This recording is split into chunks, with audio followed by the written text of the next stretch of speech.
Bonjour à toutes et à tous. Dans cette vidéo, nous allons aborder ensemble la question des conditions nécessaires à l'apparition et à la présence de la vie sur une planète.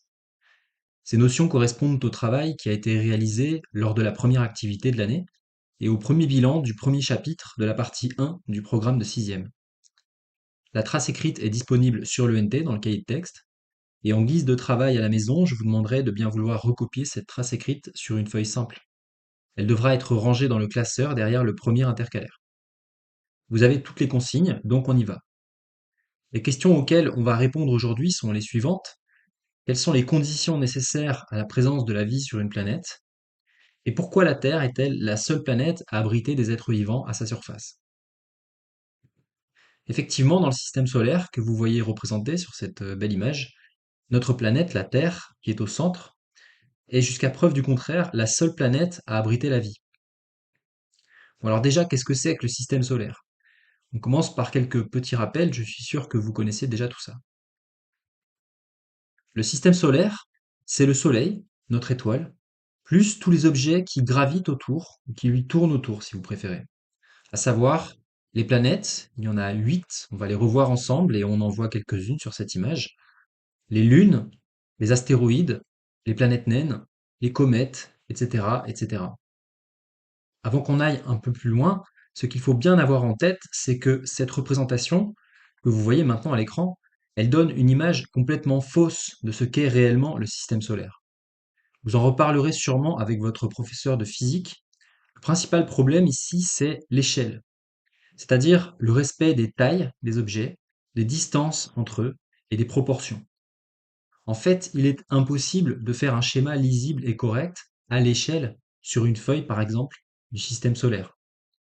Sur ce schéma, par exemple, les tailles apparentes des planètes sont beaucoup trop importantes et les distances entre elles beaucoup trop petites.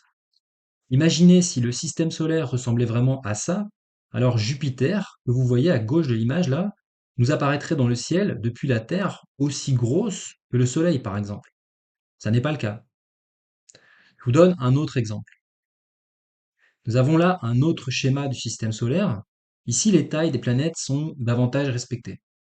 On observe notamment que les 4 planètes rocheuses à droite sont à peu près 10 fois plus petites que les planètes gazeuses à gauche. On peut également lire que la Terre se trouve à une distance de 150 millions de kilomètres du Soleil. Bon. Sur ce schéma, Saturne, une des planètes gazeuses, n'a pas l'air de se trouver beaucoup plus loin du Soleil, peut-être 2 ou 3 fois cette distance, pas plus. En réalité, Saturne, elle se trouve à une distance 10 fois plus importante du Soleil par rapport à la Terre. Donc ce schéma est complètement faux. Pour vous convaincre de ces problèmes d'échelle, je vous mets en lien dans la description de la capsule une vidéo YouTube qui vous donnera une idée de ce à quoi ça ressemble vraiment le système solaire. Bon, le plus important, c'est de connaître les 8 planètes du système solaire, dans l'ordre si possible. On va essayer de s'en souvenir ensemble. On a d'abord 4 planètes rocheuses ou telluriques, les plus petites et les plus proches du Soleil. Celle que vous voyez sur cette image, c'est Mercure, la plus proche du Soleil. Tellement proche en fait qu'elle est très difficile à observer depuis la Terre. Le Soleil produit tellement de lumière que Mercure, toute petite, est le plus souvent indiscernable. Sur cette photo, vous voyez la surface de Mercure qui a été photographiée depuis un télescope en orbite dans l'espace. Puis on a Vénus, qui fait à peu près la même taille que la Terre. Sur cette photo, on distingue seulement l'atmosphère de Vénus.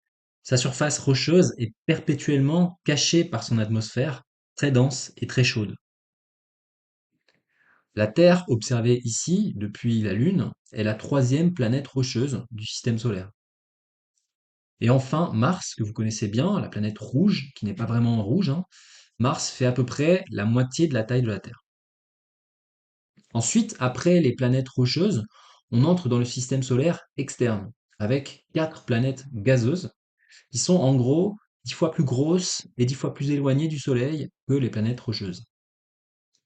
La première, la plus grosse planète du système solaire, c'est Jupiter. Puis vient Saturne, avec ses anneaux, et enfin 2 planètes gazeuses plus petites que les 2 premières, Uranus qui a des anneaux bien visibles elle aussi, et Neptune. Il y a d'autres objets au-delà de Neptune, plus loin dans le système solaire. Pluton, par exemple, qui était considéré comme une planète il y a 20 ans. En fait, il y a sans doute des dizaines de planètes naines, des centaines de comètes et de plus petits objets encore qui orbitent très loin du Soleil avec des trajectoires assez bizarres comme vous le voyez ici. On pense aussi depuis quelques années qu'il pourrait y avoir, au-delà de Neptune et même de Pluton, une neuvième planète dans notre système solaire. Son orbite supposée est représentée en vert sur ce document. Alors, on ne l'a pas encore observée, cette planète, mais certains indices dans le ciel laissent supposer qu'elle pourrait bel et bien exister. Si c'est le cas, il devrait s'agir d'une planète gazeuse type Neptune, et elle est tellement loin et isolée dans le vide spatial qu'il sera sans doute très difficile de l'observer. Mais peut-être que d'ici quelques années, vous serez témoin, comme moi je l'espère, de la découverte de la neuvième planète du système solaire. Bon alors, parmi tous ces objets, la Terre, elle est singulière, elle est spéciale, elle se distingue par différents aspects. Et le plus important d'entre eux, pour nous, c'est qu'elle est recouverte de vie à sa surface. Nous n'avons pas découvert de vraies traces de vie sur les autres planètes du système solaire que nous avons visitées, comme Vénus ou Mars ou même la Lune. Et il est possible que la Terre aujourd'hui soit le seul objet du système solaire à abriter la vie. Alors pourquoi? Qu'est-ce qui fait que la Terre est un refuge pour la vie? Eh bien, pour qu'il y ait de la vie, la condition la plus importante est qu'il y ait d'abord de l'eau à l'état liquide. L'état de l'eau, liquide, gazeux ou solide, il dépend de plusieurs facteurs, mais le plus connu d'entre eux, vous le connaissez, c'est la température. À la surface de la Terre, l'eau gèle en dessous de 0 degrés Celsius, c'est-à-dire qu'elle devient solide. Au-dessus de 100 degrés Celsius, l'eau est gazeuse, c'est-à-dire sous forme de vapeur d'eau. Et entre 0 et 100 degrés, dans ce tout petit intervalle, c'est pas énorme, hein, l'eau est liquide. Donc pour qu'une planète puisse avoir de l'eau liquide à sa surface, il faut qu'elle soit à la bonne température, entre 0 et 100 degrés. Sachant que la principale source de chaleur des planètes est leur étoile, pour nous notre Soleil. Cela veut dire que pour être à la bonne température, il faut être ni trop près de l'étoile, il fera trop chaud, comme pour Mercure et Vénus par exemple, ni trop loin, il fera trop froid, comme ici pour toutes les planètes gazeuses. Ainsi, la Terre, elle est juste à la bonne distance de notre étoile, le Soleil. Elle est dans ce qu'on appelle la zone habitable de son étoile. Ce qu'on appelle la zone habitable, c'est la zone autour d'une étoile, ni trop proche ni trop éloignée, pour qu'une planète qui s'y trouve puisse avoir de l'eau liquide à sa surface. Évidemment, dans l'espace, il y a d'autres étoiles, d'autres soleils. Vous savez que depuis plus de 20 ans maintenant, on découvre régulièrement des planètes tournant autour d'autres étoiles que le Soleil à l'extérieur du système solaire. C'est le cas de la planète Proxima b, qui tourne autour de l'étoile Proxima du Centaure. À un peu plus de 4 années-lumière de la Terre, cette étoile est néanmoins l'étoile voisine la plus proche du Soleil. Proxima b, sa planète, a été découverte en 2016. Pour qu'une de ces exoplanètes ait une chance d'abriter la vie, il faut donc notamment qu'elle se trouve dans la zone habitable de son étoile. Plus l'étoile est chaude et brillante, plus il faut s'écarter pour être à la bonne température, et plus la zone habitable est loin de l'étoile.